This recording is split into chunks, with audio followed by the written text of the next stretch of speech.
My play of the day from round 7 of the Tata Steel chess tournament in Wijk aan Zee is the game between Hikaru Nakamura with the white pieces against Luc van Wely. Now, after 6 rounds, Nakamura was only on 50%, 2 points behind Aroni in the leader, so he really wanted to try to, well, play as hard as he could today to try and catch up. He played very sharply indeed with white. You can see he's advanced his kingside pawns this against Van Wely's Sicilian position, but Van Wely managed to block him out and escape with his king from the centre. But in so doing, Van Wely had to give up a pawn. In fact, we have in some ways a very typical Sicilian position. Black has very nice pieces, beautiful bishops on the long diagonals, rook on c8, queen on b6, so they exert pressure on the queen side, and a very nice knight on c4. But white is a pawn up. Nakamura played knight d2 to try and exchange off this knight on c4. Looks like a reasonable idea, and black can't take anything on the queen side because then there's a knight c4 and that hits lots of pieces. So Van Wely played very coolly actually. He just played his rook across to support the d-pawn. Nakamura exchanged off the knight, so he's certainly achieved something there. And now the obvious move is to play b3 to attack the rook and to protect the pawn here, but certainly black still has compensation for the pawn here. In all these positions, black has a safe king, safer than white's. For the moment, white's king is not under threat. But you can see these pawns have advanced, and if black were ever to break through, then white's king lacks pawn cover. So that's something to bear in mind. But Nakamura had something else planned for this position, not b3. He played knight e5. So it's a discovered attack against the rook. If the rook retreats, then there's this move knight c4, once again attacking queen and pawn on d6. So Van Wely had to take the knight. Now, we can't play queen takes rook straight away because of pawn takes bishop, so the bishop comes back attacking the queen. And if the queen, say, moves back to here, then white can exchange off with check and take on c4, winning material. So after bishop e3, Van Wely has to block with the rook.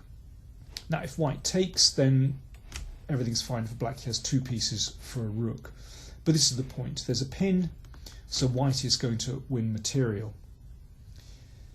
But it's not so simple, because in taking that rook, black will end up with a strong passed pawn.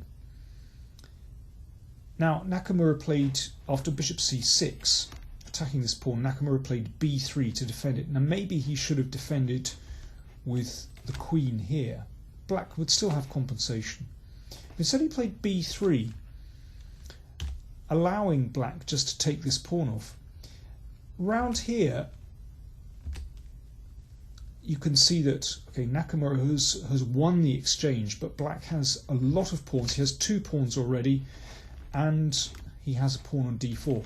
Round here, Nakamura already had a big advantage on the clock. Van Wely was running short of time, and now Nakamura started to go into kind of blitz mode. He started moving very quickly indeed, while Van Wely's time was ticking down. But Van Wely kept finding good moves. Bishop here is an excellent move. Minor pieces need good support, so the pawn and bishop protect each other. He's also attacking this rook. Nakamura continued moving very quickly indeed, hoping that Van Wely would somehow play an incorrect move. But Van Wely advanced again, so you can see this bishop does an excellent job of supporting this strong passed pawn. The rook came over, remember that was attacked. and the queen came to a3, so just supporting the pawn, and the queen is relatively safe on a3 because rook a1 is not possible. Really, white would love to block out that bishop, but that would give away some very sensitive squares in white's camp. You can see now how the knight attacks that loose pawn on h4. It rather reminds me of the game between Rapport and Dominguez the other day, when Dominguez also managed to block Rapport's kingside pawns with h5, and ultimately h4 was vulnerable. So Nakamura played bishop f1. So you can see there is still some danger here for black. White would very much like to round up that pawn, and then, okay, things would not be simple at all for black. But Van Wely kept playing well. The knight swings round, wanting to get into d4. So white's queen preempt that by coming to g3.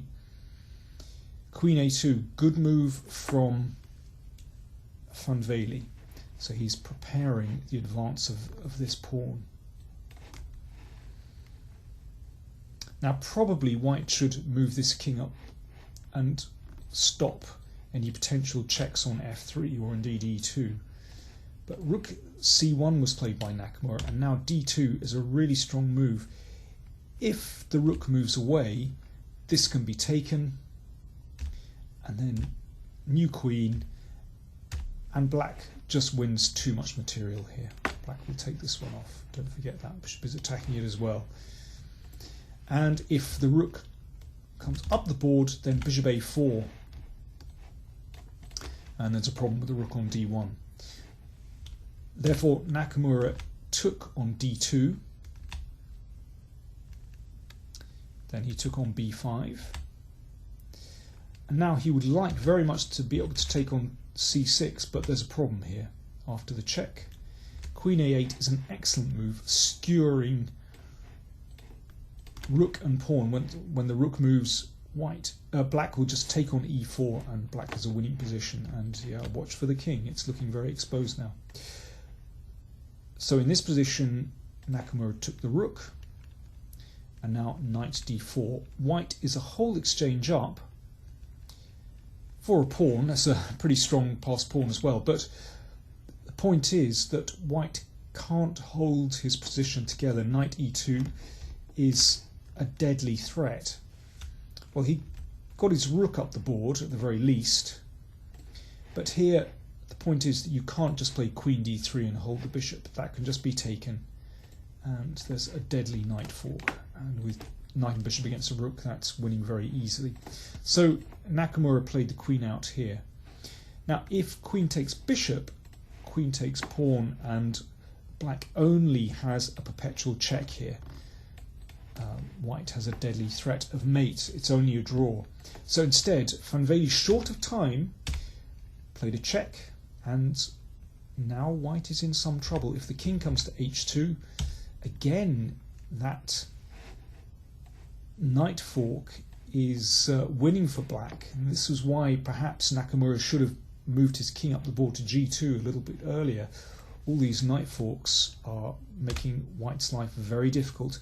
So bishop c1 played, a knight check, and another knight check, and the king came to h3 and queen takes e4. Well, the time control had been reached, and I think we can see that black should have a winning position. For example, if queen takes f7, this is mate, and queen g4 or queen h2. Nakamura was forced to bring the queen back. Now it doesn't want to exchange yet. Check, that forces white's queen back. And the ending is not so simple, but queen b7 is an excellent move. And there's another trick here. If rook c7, then we give a check, we give another check, that forces the queen back, we exchange, and we've brought the rook to the worst position. Very nasty indeed. So rook d8 was played. Bishop e5, excellent move. If this is taken, then once again it's mate. So f4 is forced. Now that opens the king even more. Okay, Van Wely repeated moves just to gain a little bit of time on the clock, and then he took on c1, and this is completely winning. But Nakamura found one last trick. He took here, black took on g5, so with knight and 4 pawns and the exposed white king, of course it must be winning. But queen f4, what a tricky move. If this is taken, then it's a draw. If the rook is taken, it's stalemate, and black cannot avoid this. Even if the king comes up the board, then that will be stalemate. Now the rook has to be taken and the king has no moves. But this can be avoided. Instead of taking the queen, Van Wely took the rook, and after the check, that was it. There's no more stalemate, and black is just a knight and several pawns up. So in this position, Nakamura resigned. So he only has 3 out of 7 with 4 rounds to go. For Luc Van Wely, a great victory. So he now has, well, he also has 3 out of 7, but you know he's recovering. Let me just show you a little fragment from one more game. Game between Richard Rapport and Pantala Hari Krishna. Pretty wild position on the board. Rapport has white. Looks as though black ought to be doing okay here. You know, white isn't properly developed. You know, his king is still in the middle. Both kings are still in the middle. Rapport found a nice idea. He played knight a5. And now the threat is to play, well, let's say knight c6, attacking the rook on d4, and rook d8 would be mate. So knight e5 from Hari Krishna. That means that after rook check, the rook can interpose. Knight c6 came anyway. Now if this is exchanged off, then if the king goes to f8, here's the point. The bishop comes in and the king's in trouble. Or if the king goes the other way, then rook takes f7, and that's completely winning for white. So instead, in this position, Hari Krishna exchanged off the bishop. His rook is under attack, so he played rook d5.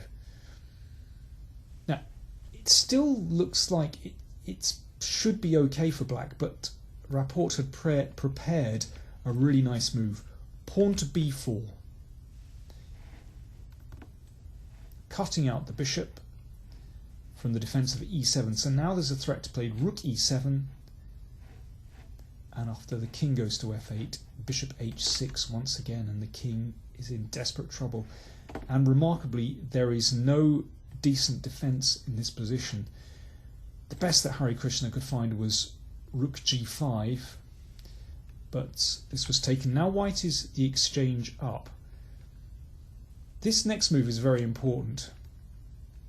At the moment, white's coordination is poor, but after this move, castles, in fact, the rook is going to come into the game. The king is completely safe, and Rapport won the game without too much difficulty. It took a long time, but he was always in control. That's castling on move 31. Not a record, but still a very nice move indeed. So Richard Rapport moves up the table, and he also now has 3 out of 7, as does Hari Krishna after that. At the top players all drew. Aronian and Gelfand drew. Giri and Karyakin also drew. So, leading scores, Aronian has 5.5 out of 7. Giri and Karyakin still a point behind, with 4.5 out of 7. A rest day on Monday, tomorrow, and then they play round 8 on Tuesday. Thanks for watching.